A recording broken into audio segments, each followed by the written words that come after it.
My girlfriend used black magic for a body swap before she died. I'm Nick, 30, and this happened about 2 months ago. I'm still adjusting to everything that's happened. I was dating this girl, Paula, for about 8 months. She was 28, sweet, funny, and honestly had an amazing body. What I loved most about her was how she'd get excited about small things, like finding a new coffee shop or when her favorite show got renewed. She had this laugh that was completely infectious, and when she was comfortable, she was the most interesting person to talk to. She knew random facts about everything and could make even boring topics fascinating. But despite all these wonderful qualities, she was incredibly insecure about herself, like to an unhealthy degree. She'd constantly compare herself to other women, actresses, models, whatever. It didn't matter how many times I told her she was beautiful, she'd find some reason to tear herself down. The worst part was when we'd watch TV or she'd flip through magazines. She'd point at some celebrity and say stuff like, "I wish I looked like that," or "Why can't I have her figure?" It was exhausting. I loved her just the way she was, but she couldn't see it. Things got really bad near the end. She started getting paranoid that I was checking out other women, which I wasn't. She'd accuse me of finding her fat or unattractive. The fights got more frequent and more intense. I was starting to think we might need to break up, which killed me because I really did love her. Then one night, she called me crying. She was rambling about some book she'd found, talking about ancient rituals and becoming who you're meant to be. I thought she was just having another breakdown, so I rushed over to her apartment. When I got there, she seemed different, calmer, but in a scary way. She had candles lit everywhere and this old leather book open on her kitchen table. She kept saying things like, "You'll understand soon," and "This is the only way we can be happy."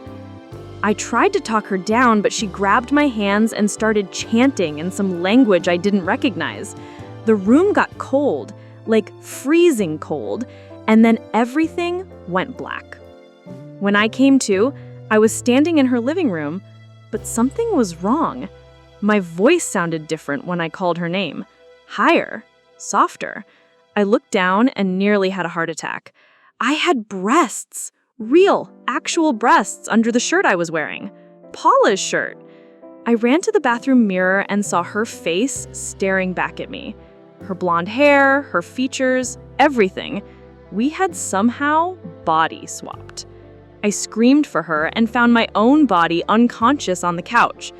When I shook myself awake, Paula looked at me with my eyes and started laughing. She said it worked, that the body swap was successful, that now I could see how beautiful she really was, and she could be free from her insecurities. I begged her to reverse it, but she said she couldn't. The ritual was one way.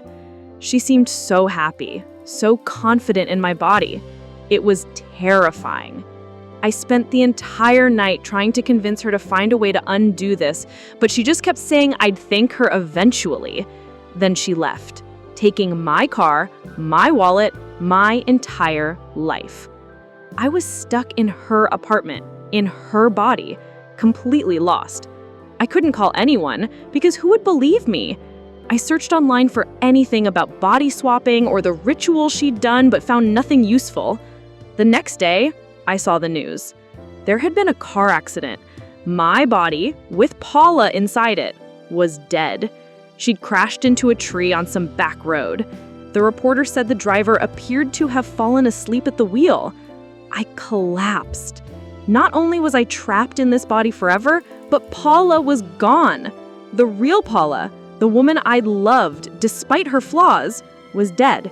And it was because of some desperate attempt to fix her self-image. I spent the rest of that day in complete shock. I couldn't eat, couldn't sleep, couldn't even process what had happened. I kept hoping I'd wake up and this would all be a nightmare. By the third day, I was starting to smell myself. The stress, the crying, the complete mental breakdown. I hadn't showered or changed clothes since the swap. I finally forced myself to get up and deal with the basic necessities. Standing in her bathroom, I knew I had to face reality. I slowly started taking off her clothes, piece by piece. It was surreal seeing my hands pulling fabric away from skin that wasn't mine, revealing a body I'd only seen before when we did it.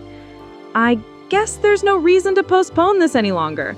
I've got to get accustomed to this body as it's going to be mine for the rest of my life. When I looked in the mirror, I couldn't deny that Paula was wrong about herself. She wasn't fat at all. She had curves, sure, but they were beautiful curves. Her breasts were large, but perfectly proportioned to her frame. Her waist was narrow.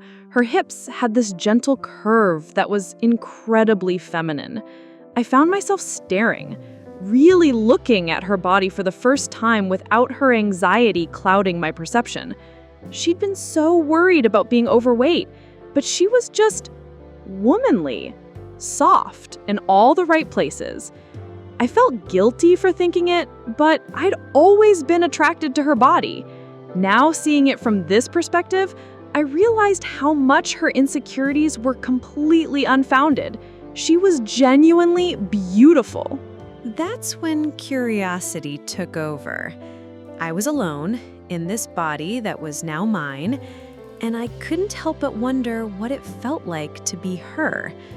My hands moved almost without my conscious control, exploring sensations I'd never experienced before.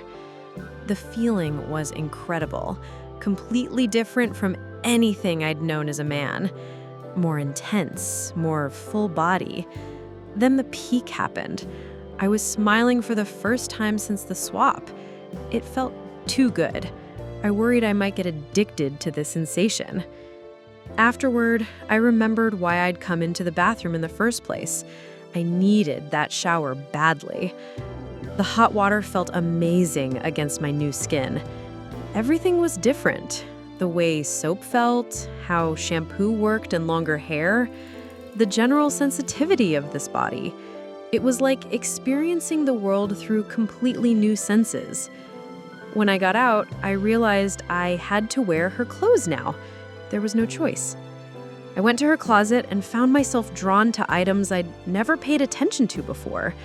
After what I'd just experienced, I was curious about how her more feminine clothes would feel. I ended up choosing a silky nightgown that hugged every curve. The material felt incredible against my skin, and I understood for the first time why women seem to enjoy lingerie so much. I fell asleep in it and slept better than I had in days. The next morning, the police came by asking about Nick. I'd told them I'd broken up with him after he'd been making creepy advances lately. I said he'd left upset, and the next thing I knew, he was on the news. They seemed satisfied with that story. With the official loose ends tied up, I was free to figure out my new life as Paula. The strangest thing was how much more confident I felt being her than she'd ever been. I wasn't weighed down by her anxieties and self-doubt. I could appreciate her body for what it was, attractive, feminine, and nothing to be ashamed of. The next few days were a learning curve. I had to shower daily now, and each time felt like a new discovery. The way water cascaded over my breasts, how different body wash felt against softer skin, the process of washing longer hair. I found myself lingering in the bathroom, getting familiar with every curve and sensation. I also had to master Paula's wardrobe. The first week was trial and error, figuring out bras, how different fabrics felt, what looked good on this body. I tried on everything from her conservative work clothes to her more daring pieces. There was this red lace bodysuit that made me feel incredibly sexy, and a black silk slip that felt amazing against my skin. But I noticed something important. I was still attracted to women. the body swap hadn't changed my sexual orientation at all. I found myself checking out other women just like I had before, except now I was doing it from a woman's perspective.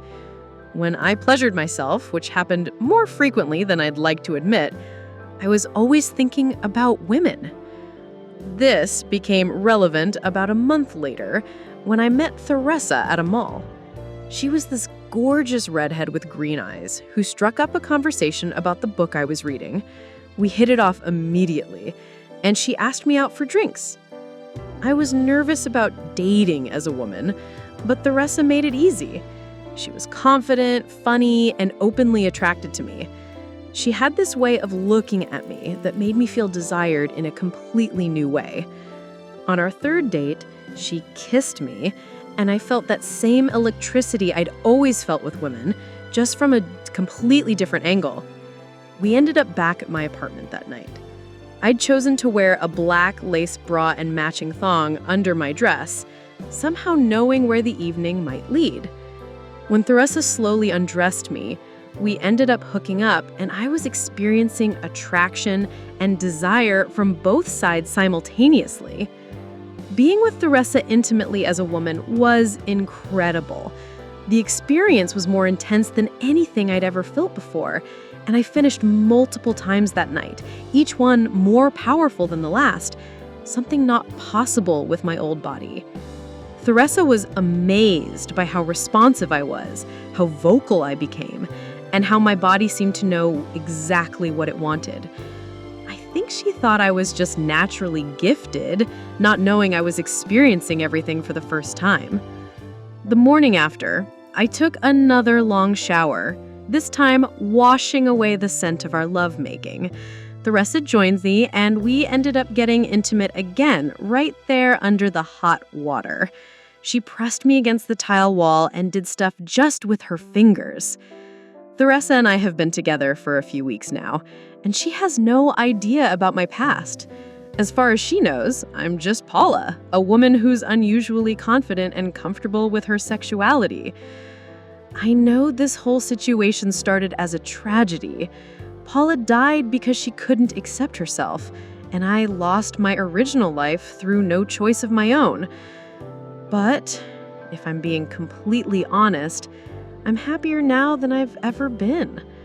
I'm living as a beautiful woman without the baggage of insecurity that held the original Paula back. I'm in an amazing relationship with someone who appreciates this body the way it deserves to be appreciated. And I'm experiencing life and pleasure in ways I never could have imagined before. It's messed up to say, but this tragedy might have been the best thing that ever happened to me. I just wish it could have happened without Paula having to die for it.